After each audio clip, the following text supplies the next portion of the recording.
Selamat siang Bu, saya Bidan Yulisa yang sedang bertugas pada siang hari ini. Sebelumnya ada yang bisa saya bantu Bu? Siang Bu, jadi saya mau konsultasi Bu, saya kan rencananya mau steril.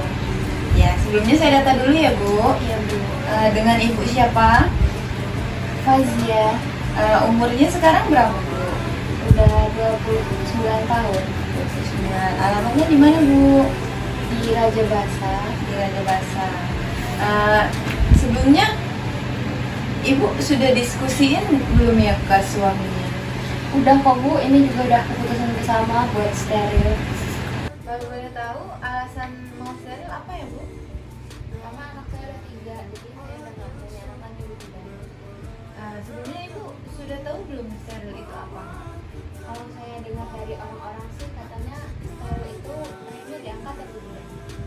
Bukan ya Bu, jadi saya bantu jelasin ya Bu. Kalau steril itu di rahim Ibu ada namanya saluran telur. Saluran telurnya itu nanti dipotong lalu diikat. Gitu.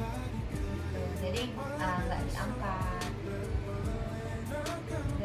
Terus di sini kan kalau ada beberapa riwayat penyakit yang nggak bisa dilakuin steril. Kalau Ibu ada salah satunya, berarti nggak bisa ya Bu. Contohnya itu ada beberapa itu penyakit kayak penyakit paru kayak asma gitu. Terus ada penyakit diabetes mellitus sama obesitas itu. Jadi Ibu ada nggak salah satunya di sini? Nggak ada sih Bu bilang. Sehat ya Bu. Lalu di sini ada syaratnya juga nih Bu kalau mau pakai steril gitu. Kalau mau melakukan steril itu yang pertama yang pasti nggak ada keterpaksaan ya. Yang kedua itu ibunya dalam kondisi sehat. Terus perkawinannya sah serta sudah mempunyai anak sesuai keinginan. Jadi Ibu benar-benar nggak mau nambah lagi nih Bu. Nggak mau tidak dan cukup tidak aja. Udah fix ya ini ya. Selain itu ada syarat yang lain nih Bu. Yang pertama itu usianya di atas 26 tahun. Kan Ibu sekarang 29 tahun ya. Jadi bisa ya Bu. Terus jumlah anaknya lebih dari 2.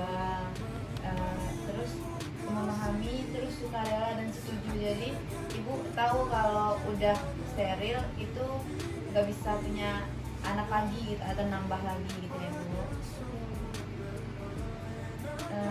Terus ada juga yang nggak bisa kalau dia mau steril tapi nggak bisa itu. Yang pertama yang pasti dia lagi hamil. Yang kedua itu lagi ada perdarahan. Sebelumnya Ibu tahu nggak ya kekurangan dari steril itu apa aja? Setahu saya Bu ya, dari teman-teman saya juga, kata teman-teman saya kalau udah steril itu nggak bisa punya anak lagi ya Bu. Terus tuh selain itu ada lagi nggak Bu yang kekurangan? Ya yang pasti dia udah nggak bisa punya anak lagi ya Bu. Nah yang kedua itu dia bisa menyesal tuh di kemudian hari. Terus sama juga kalau mau dia itu kalau mau steril harus dilakukan di dokter spesialis bedah terlatih. Kalau untuk keuntungan dari steril ini ada nggak sih Bu? Ada dong yang pasti. Yang pertama itu dia sangat efektif. Yang kedua itu dia tidak mempengaruhi produksi ASI. Yang ketiga dia nggak ada efek sampingnya, jadi aman Bu. Lalu tidak ada perubahan dalam fungsi seksual, jadi masih lanjut sama aja. Oh gitu ya Bu. Jadi Ibu kan sekarang lagi haid, jadi besok udah bisa langsung konsul buat melakukan tindakan steril ke dokter ya Bu. Baik, itu aja yang bisa saya jelaskan. Apakah ada pertanyaan lagi Bu? Udah cukup sih Bu.